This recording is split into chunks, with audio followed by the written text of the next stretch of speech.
Bonjour à tous, je suis content de vous retrouver pour les dernières box de l'année, la période des bûches, la plus belle période de l'année pour moi, la plus gourmande, la plus festive.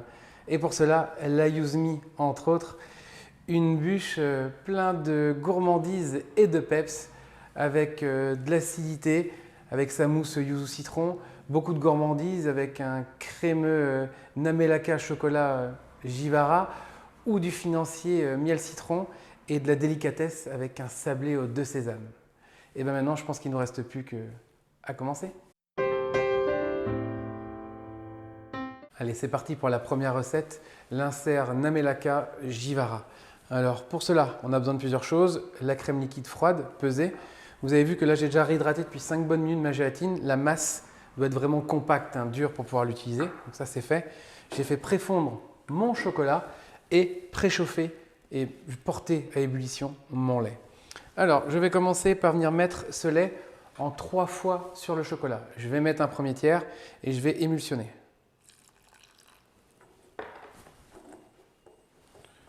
Hop.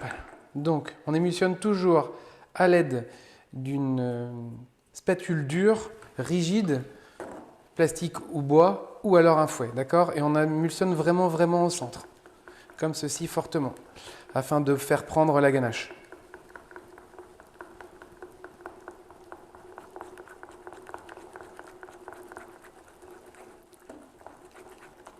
Voilà. La ganache a commencé à prendre et je vais venir y dissoudre la gélatine dans le reste de lait et remuer très légèrement avec ma spatule pour faire dissoudre la gélatine.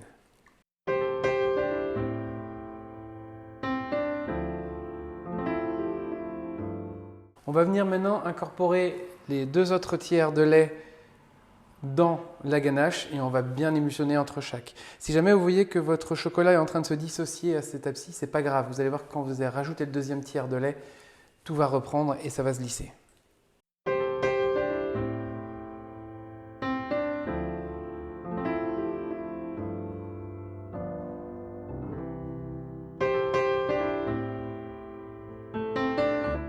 Ma ganache est terminée. N'hésitez pas à bien venir racler, corner les bords du récipient avant de mettre la crème froide pour ne pas avoir de mauvaises surprises à la fin.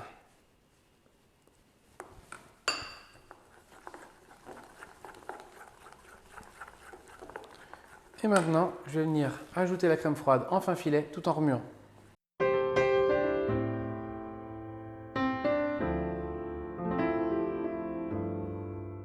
Voilà, mon insert Namelaka est presque terminé. Pour être sûr qu'il soit bien lisse et bien émulsionné, moi j'aime bien passer un petit coup de mixeur dedans. Donc vraiment au fond. Attention, on a une crème qui est froide, donc le but n'est pas de monter la crème ou de la faire grainer. Donc on se met au fond, on reste au fond pas incorporé d'air et on mixe quelque peu. Voilà, ça a duré 5-6 secondes, c'est largement assez, c'est juste pour m'assurer qu'elle soit bien émulsionnée. Et maintenant, il ne me reste plus qu'à couler mon insert dans le moule, un insert justement prévu à cet effet, et on va bien peser le poids adéquat.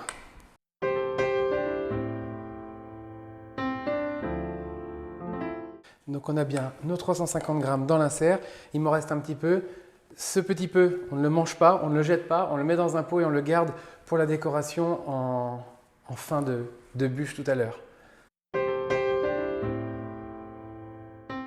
On commence par faire chauffer le jus de citron avec la moitié du poids de sucre. Pendant ce temps-là, j'ai l'autre moitié du poids de sucre dans ce récipient-là avec lequel je vais ajouter les œufs entiers et bien sûr, je vais blanchir ces œufs avec le sucre. Donc on va fouetter énergiquement.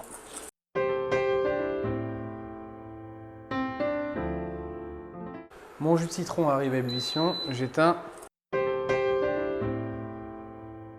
Voilà, mes œufs sont blanchis avec le sucre. Maintenant, je vais venir ajouter le jus de citron. Vraiment, c'est très important en fin filet pour ne pas cuire les œufs, d'accord? Tout en mélangeant.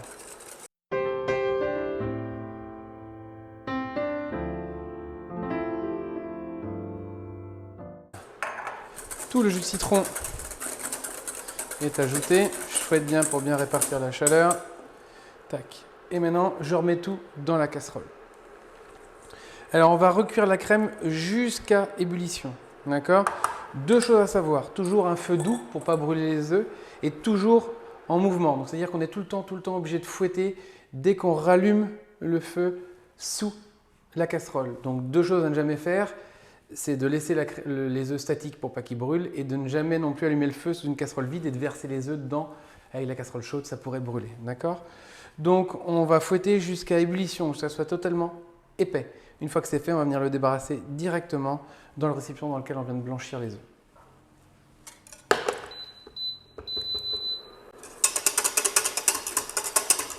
Je ne l'ai pas dit, mais un feu moyen.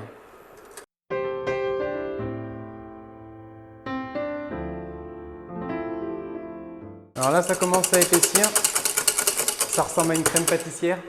D'accord? Je vois des bulles partout dedans. Voilà. Donc là, je continue à remuer. Mais c'est-à-dire que c'est cuit.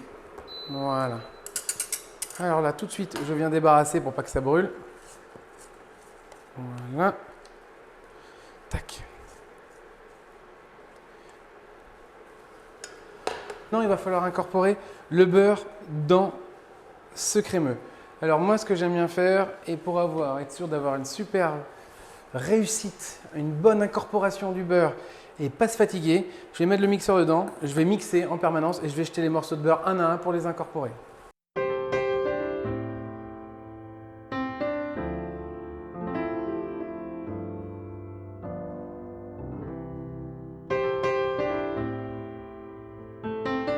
Donc là, vous allez voir, j'arrive sur la fin. J'ai incorporé tout mon beurre. J'insiste vraiment avec le mixeur pour bien venir chercher partout et être sûr d'avoir la dernière émulsion. Vous allez voir que normalement, votre crémeux, il a beaucoup éclairci. Il est devenu jaune pâle, d'accord? Et il commence à avoir une texture un peu plus crémeuse, plus onctueuse.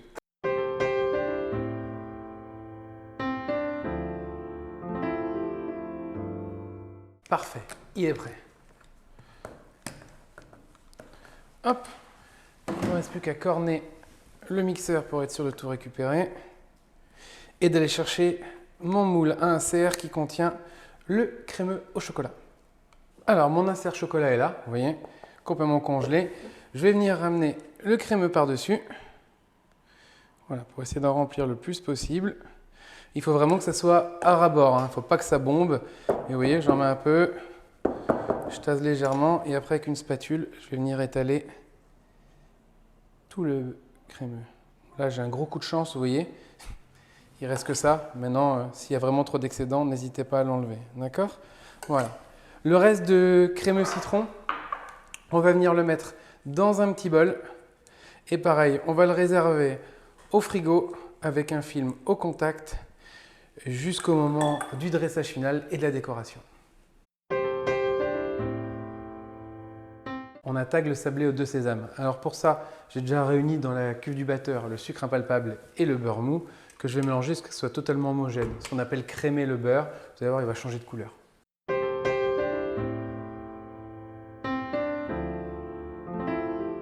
Voilà, je l'ai crémé. On a une texture un peu de purée à l'intérieur de la cuve du batteur.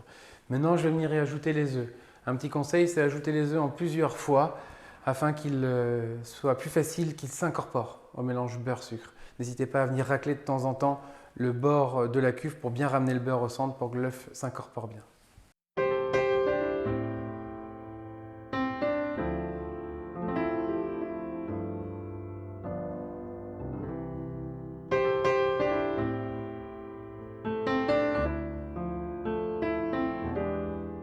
Tout mon œuf est incorporé. Maintenant, je vais venir ajouter le mélange farine, poudre de noisette. Donc, on peut l'ajouter en 2 fois pour que ce soit plus simple. Donc, une première fois, je mélange et quand c'est homogène, je rajoute la deuxième partie et je remélange jusqu'à ce que ce soit encore à nouveau homogène.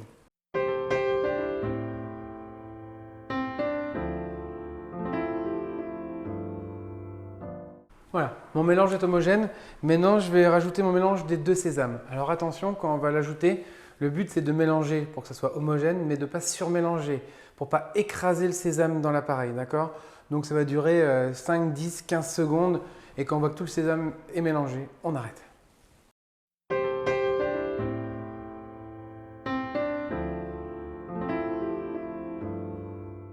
Maintenant que ma pâte est prête, je vais venir la mettre sur un papier cuisson.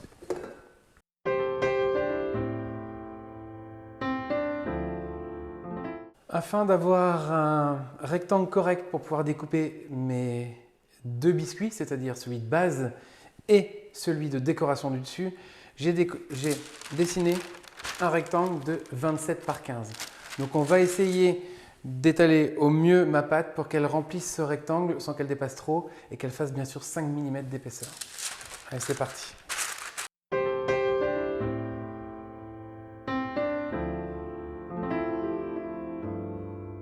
Si comme moi, à un moment vous avez trop dépassé sur les bords, d'accord, alors n'hésitez pas à enlever la feuille et de replier un petit peu votre biscuit comme ceci.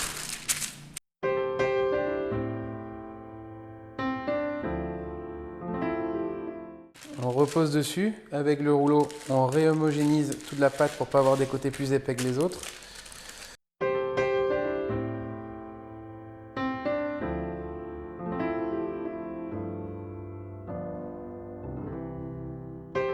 Voilà, mon biscuit est étalé, 5 mm d'épaisseur.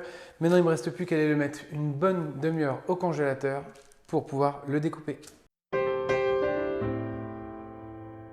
Le biscuit est bien congelé, on va attaquer la découpe. Donc premièrement, je décolle la première feuille, je la repose dessus, je retourne mon biscuit, je décolle la deuxième feuille et maintenant je vais venir découper mes biscuits. Alors les deux tailles, le plus grand 26,5 par 10,5 et le deuxième 25 par 3,5. D'accord? Donc je vais commencer par, moi je coupe au ras ici pour regarder où je suis à 26,5 le plus près du bord, excusez-moi, voilà.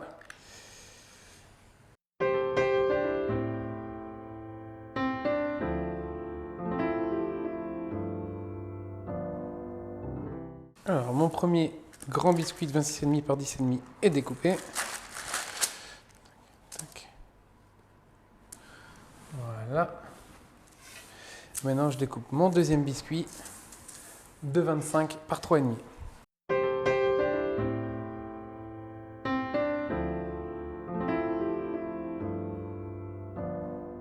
Et mon deuxième biscuit, excusez-moi, 25 par 3,5 est découpé. Maintenant, ces deux biscuits, on va les conserver au congélateur, d'accord, crus comme ceci. Le petit biscuit, celui-ci, va être cuit le jour du montage de votre bûche. Pourquoi? Parce que comme ça, avec les restes de crème montée qui vous restera du montage, excusez-moi, de votre bûche, vous viendrez pocher votre vague dessus et vous conserverez le tout au congélateur jusqu'au jour du dressage. Et ce biscuit, bien sûr, lui sera cuit que le jour du dressage pour être le plus croquant possible pour la dégustation, tout simplement. Ces deux biscuits se cuisent à 160 degrés, le petit entre 10 et 12 minutes, excusez-moi, et le grand entre 12 et 15 minutes. Donc ils doivent être bien cuits, mais c'est normal qu'ils soient pas excusez-moi, très colorés. Pourquoi? Parce qu'on a besoin de bien distinguer les sésames dedans. On va commencer tout de suite par faire notre beurre noisette, qui est la priorité de la recette. Donc on va mettre le beurre à fondre et on va le porter à ébullition. Sur bien sûr toujours un feu moyen, histoire de ne pas brûler trop vite le beurre. Alors mon beurre est arrivé à ébullition. Donc vous allez voir, quand le beurre commence l'ébullition, vous avez une pellicule blanche qui se forme sur tout le beurre. Cette pellicule, en fait, elle va rester en suspension et ça va continuer à bouillir. Il y a un moment, vous allez voir que le bruit de l'ébullition change. Et quand vous allez remuer légèrement votre casserole sur elle-même, comme ça, vous allez voir que cette pellicule blanche, au bout d'un moment, disparaît. Elle descend dans le beurre. C'est celle-là qui va caraméliser. Donc à ce moment-là, vous allez continuer à regarder votre beurre jusqu'à que vous ayez cette couleur un peu miel au fond. Dès que c'est fait, vous arrêtez le feu, vous aurez alors votre beurre noisette. Vous allez aussi le sentir directement à l'odeur.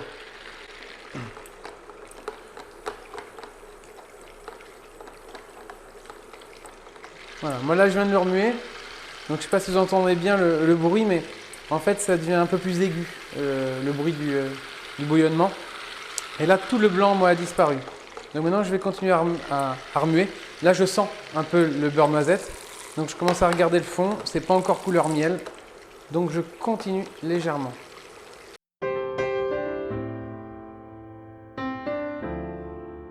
Voilà. On peut remarquer qu'à la fin, l'ébullition s'arrête et qu'il y a une espèce de petite, des grosses bulles de mousse qui se forment sur le dessus. Alors là, ça veut dire que votre beurre noisette est prêt. Vous allez voir, le gros bruit d'ébullition s'arrête et vous avez comme une couche de mousse, de bulles au-dessus. Et voilà, là il est prêt et on a une couleur miel au fond. Donc maintenant que notre beurre noisette est fait, on le laisse refroidir tranquillement. C'est pour ça qu'on commence par ça. Maintenant, j'ai réuni ici tous mes ingrédients secs, c'est-à-dire la poudre de noisette, la farine et le sucre impalpable, que je vais mélanger quelque peu ensemble.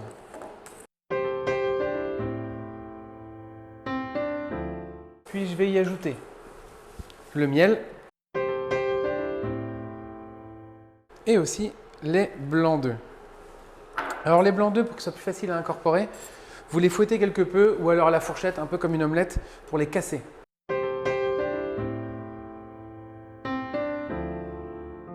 Voilà, je vais venir les mettre dedans.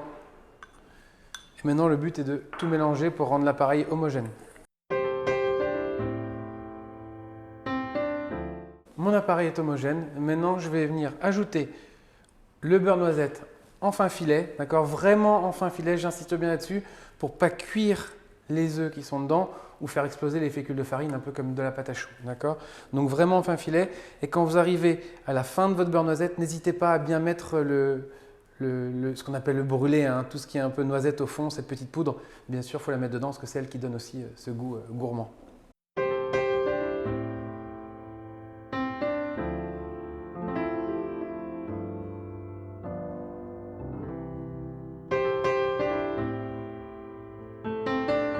Mon financier est fini, il ne me reste plus qu'à le cuire. Alors pour le cuire, on va être obligé de le cadrer, parce qu'autrement, comme il est liquide, il va s'étaler dans le four.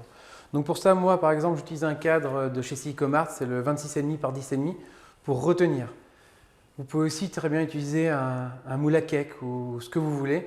La seule chose qu'il faut savoir, c'est que votre rectangle final pour mettre dans la bûche doit faire 24 par 8. Donc essayez bien sûr d'avoir un moule qui a une base plus grande que 24 par 8, mais pas trop grande non plus parce qu'il faut que votre biscuit dans votre cercle ou dans votre moule fasse au minimum 0,8 d'épaisseur à 1 cm. D'accord? Donc quand vous avez ces deux données-là, utilisez ce que vous avez à la maison.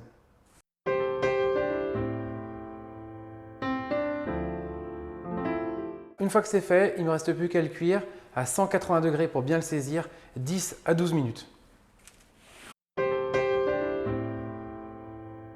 Alors, j'ai laissé mon financier bien sûr refroidir, d'accord? Là, il est tiède, froid. Je l'ai décerclé et maintenant, ce qu'il va falloir que je fasse, c'est que je le découpe à taille pour pouvoir le mettre pour fermer ma bûche. Donc, cette taille, c'est 24 par 8. Donc, essayez de le prendre dans le centre le plus possible, ce rectangle. Donc, 24 par 8. Allez, c'est parti.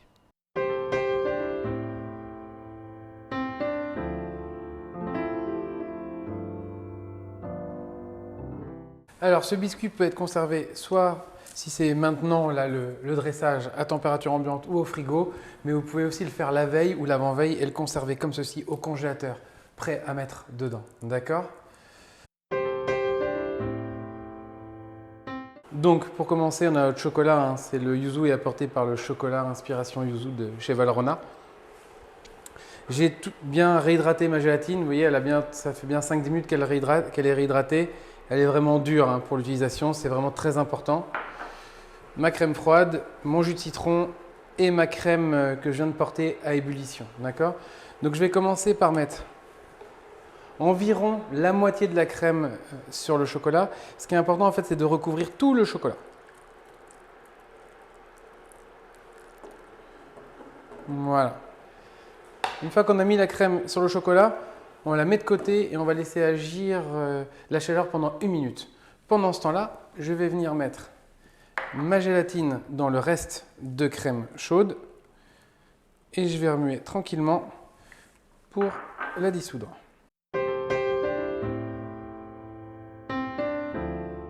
Alors là, ma gélatine est dissoute dans la crème chaude.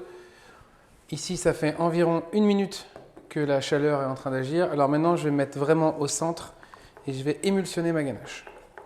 Donc je reste au centre et je remue fortement jusqu'à ce que ça épaississe au centre. Et vous allez voir, comme ça va épaissir au centre, et ben, ce qu'il y a sur les bords va venir automatiquement dedans se mélanger. Donc je continue à mélanger jusqu'à ce que je vois que le chocolat continue à fondre. Quand je vois que ça ne fond plus, alors je me permettrai de rajouter un deuxième tiers de crème. Oui, je ne me trompe pas. Je viens de dire qu'on mettait la première moitié de crème tout à l'heure, mais maintenant on va rajouter le reste de crème en deux fois. C'est pour ça que je parle d'un deuxième et d'un troisième tiers.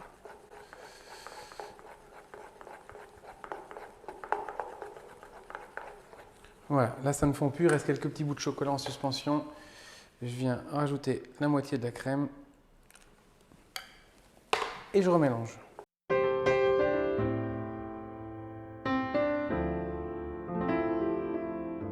Voilà, troisième tiers de crème. Voilà, mon troisième tiers de crème vient d'être mis. Ma ganache est homogène. Ce que je vais faire et ce que j'aime bien faire pour être sûr d'avoir une bonne émulsion et de ne pas avoir de morceaux de chocolat qui traînent dedans, j'aime bien la mixer 10-15 secondes.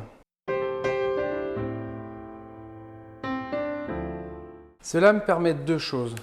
D'être sûr de ne plus avoir de petits bouts de chocolat ou de beurre de cacao en suspension et d'être sûr d'avoir une bonne émulsion. Maintenant que c'est fait, je vais venir rajouter ma crème froide en fin filet. Et maintenant, il va me rester qu'à incorporer, pareil, en fin filet, le jus de citron. Ma ganache est presque terminée.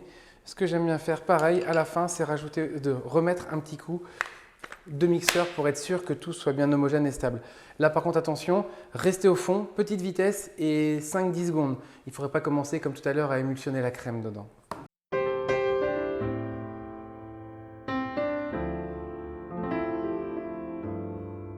Maintenant, quelque chose de très important, il va vraiment falloir filmer cette crème au contact, d'accord, au toucher de la crème pour pas qu'elle croûte. Et on va la réserver minimum 6 heures au réfrigérateur. 6 heures, pourquoi? Parce qu'il faut que la température à cœur descende à moins de 5 degrés. Maintenant, moi, ce que je vous conseille fortement, c'est de la faire la veille et de la laisser une nuit au frigo. Maximum 48 à 72 heures, à 72 heures, excusez-moi. Alors, on va monter notre ganache. Sachez une chose, c'est de bien prélever, comme c'est écrit dans la recette, 100 g de la ganache avant de mettre le reste à monter. D'accord? C'est important pour la suite. Alors, on va mettre le batteur et on va mettre tout de suite en position forte, donc à fond, pour monter. Vous allez voir, d'abord, elle va se réassouplir, elle va recrémer, elle va redevenir un peu à l'état liquide, puis elle va le remonter. On va avoir des traces de fouet se former, se marquer dans la crème. Et à un moment, vous allez voir, c'est une texture un peu de fromage blanc, et là, ou de glace, je vais dire. Et c'est au moment où vous allez voir que ça commence à devenir un tout petit peu fouillis dans la cuve. À ce moment-là, il faudra arrêter et je vous montrerai la texture.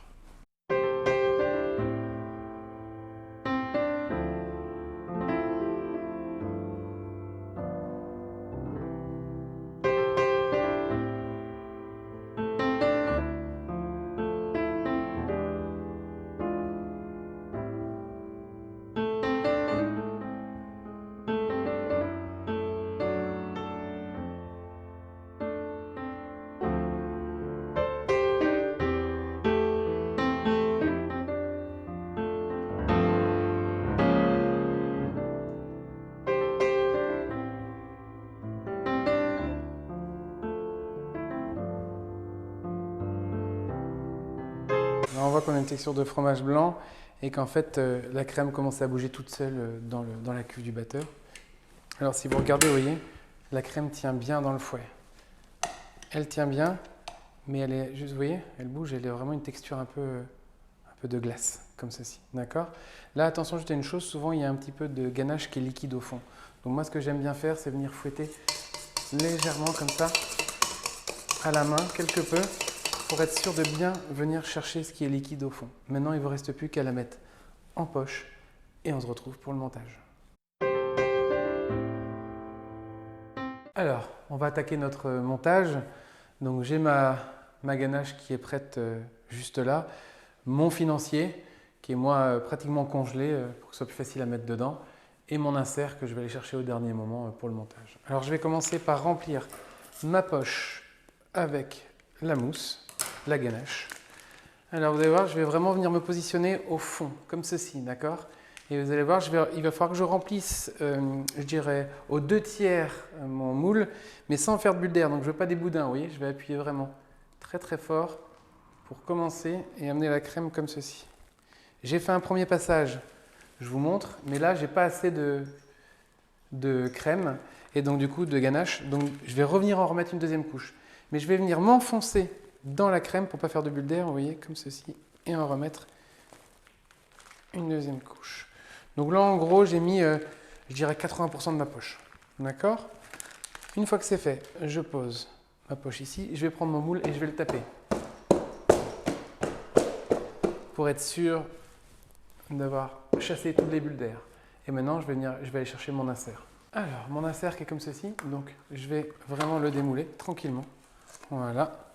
Ici, j'ai le chocolat et le crémeux citron que je vais venir placer, donc côté arrondi, bien sûr, vers le bas, bien au centre de ma bûche. Et maintenant, vous voyez, avec une pression et en le bougeant légèrement, je vais l'enfoncer. Donc, il faut quand même pas mal l'enfoncer, vous allez voir, parce que il faut bien prendre en compte que mon financier fait pratiquement 1 cm d'épaisseur. Donc voilà, vous voyez, j'ai bien 1 cm entre mon crémeux citron et le bord de ma bûche. Parfait. Après, je vais venir rajouter un cordon de crème. Comme ceci, c'est juste pour vraiment que tout adhère avec ma spatule. Voilà. Alors bien sûr, vous allez voir, là, il y a trop de ganache. Elle va ressortir quand je vais mettre le financier, mais c'est pour éviter les bulles d'air. Je vais prendre mon financier, côté plat vers le haut. Je viens me placer ici, et là, j'enfonce pour vraiment l'enfoncer jusqu'à niveau. Voilà. Maintenant, je prends un petit bol. Je vais enlever les excédents de crème montée, de ganache montée.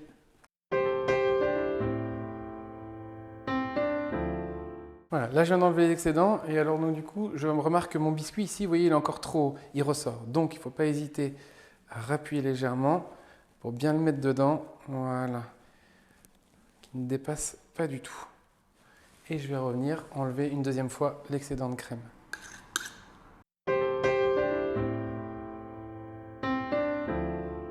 Alors, ce qui est maintenant très important, regardez ce que je fais. Je viens bien racler pour enlever tous les excédents de crème sur le bord. Pourquoi? Parce qu'autrement, au démoulage, vous allez avoir ces petits bouts de crème qui vont dépasser et votre bûche ne sera pas propre, nette. D'accord? Donc, vous faites pareil sur les 4 côtés et vous allez mettre la bûche minimum 6 heures au congélateur.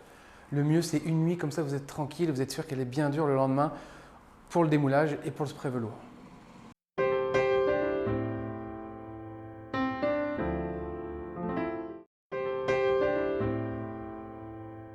Alors, on va s'occuper de la décoration de notre petit biscuit avec le reste de crème.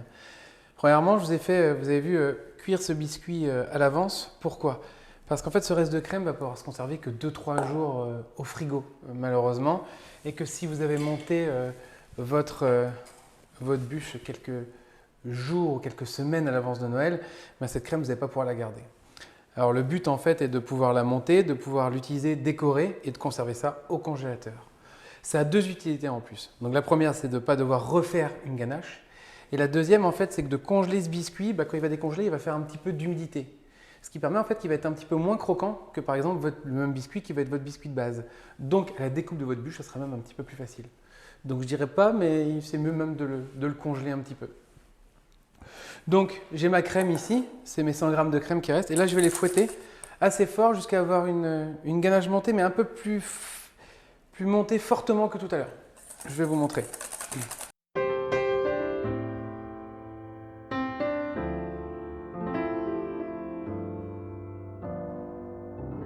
Vous voyez, là j'ai ma ganache montée qui est vraiment prise fort, hein, d'accord? On est vraiment comme si c'est une chantilly qu'on mettrait avec les fraises là. Voilà, comme ceci. Pourquoi? Parce que si jamais vous testez, vous verrez bien avec votre reste de mousse, comme elle est un peu plus souple, et bien quand vous allez pocher votre vague, elle ne tiendra pas. Okay? Donc on va remplir notre poche à douille que j'ai munie moi d'une douille 125, donc en forme de goutte. Petite astuce, si jamais vous n'en avez pas, vous pouvez très bien couper votre poche en angle de 45 degrés. C'est-à-dire qu'au lieu de couper droit votre poche sans embout, vous la coupez à 45 degrés et vous verrez que quand vous allez pocher, ça vous fait une forme de vague. Alors c'est moins joli que si vous aviez la douille, mais ça vous permet quand même d'avoir une décoration vague si jamais vous n'avez pas la douille à la maison.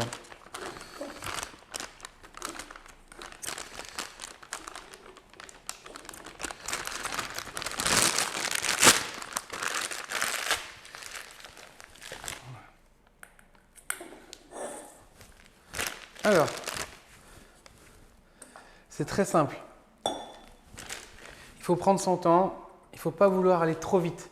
Le risque souvent, c'est de vouloir aller trop vite, soit de reculer trop vite, ou soit de faire le mouvement trop vite. On a le temps, on est tranquille, d'accord? Ce qu'il faut, c'est prendre son temps pour avoir un geste le plus souple possible. Donc on va se mettre comme ça. Moi ici, j'aime bien mettre mon doigt pour tenir la crème au départ. Et après, on va faire des vagues, hein, comme ceci.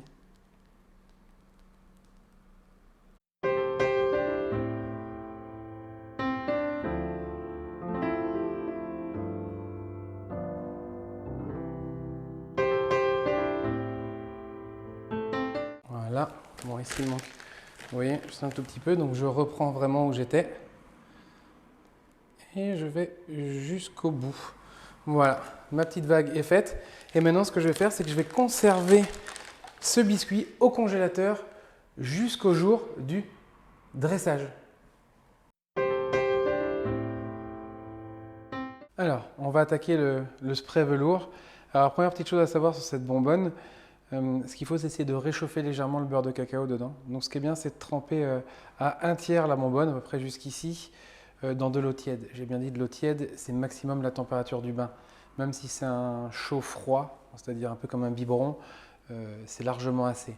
Pourquoi? Parce que c'est une bonbonne qui est quand même, il y a du gaz dedans. Donc il ne faut pas l'ébouillanter, autrement on pourrait avoir des risques qu'elle explose si elle tombe. D'accord? Donc vraiment, il n'y a pas trop de risques, mais il faut quand même faire très attention. Donc eau tiède et à peine 1 minute. Pourquoi? Pour réchauffer le beurre de cacao. Et après, il va falloir le secouer fortement.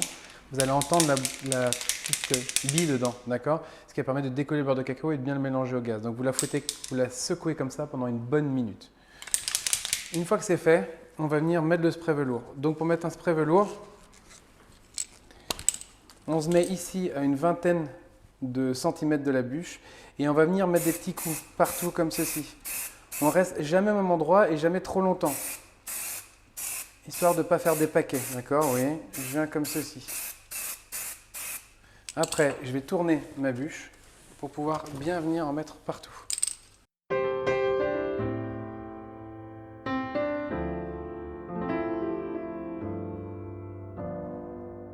On va la remuer de temps en temps. Et là, en fait, ce que je vais faire maintenant, c'est que je vais la prendre et je vais l'amener ici à la lumière pour venir en fait regarder si j'ai des défauts.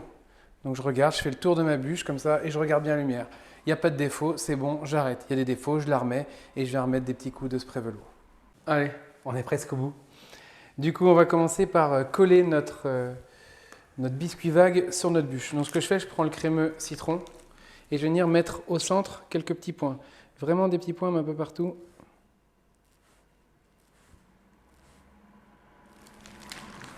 Comme ceci, voilà. Et je vais venir prendre mon biscuit. Et là, je vais appuyer légèrement quand même pour qu'il tienne bien et qu'il se colle. Parfait. Voilà.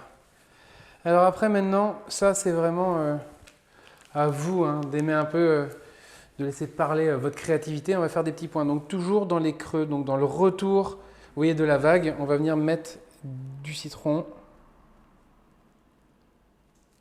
Et je vais essayer d'en mettre, vous voyez, comme ceci, 4-5 points. Un peu disproportionné, vous voyez, mais il n'y a rien de... Et après, on va venir mettre du chocolat, pareil.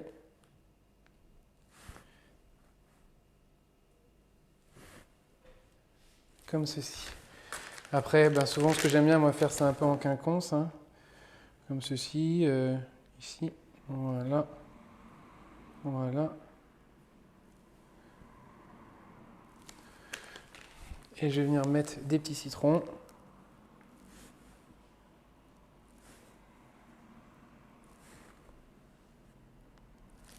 Voilà, vous avez vu, j'ai mis des petits ronds en quinconce un peu partout. Après, on a plusieurs solutions. Donc, on peut venir mettre des petites framboises, comme ceci. entière. Donc là, oui, comme la crème est encore congelée, ben c'est peut-être ça a plus de mal à tenir. Donc on fait attention. Tac. Ici. On va essayer de bien les proportionner et de bien les faire tenir. Voilà. Et alors, si vous avez la chance de trouver des fleurs fraîches, comestibles à côté de chez vous, eh ben, on peut venir aussi mettre des petites fleurs fraîches, comme ceci. Voilà.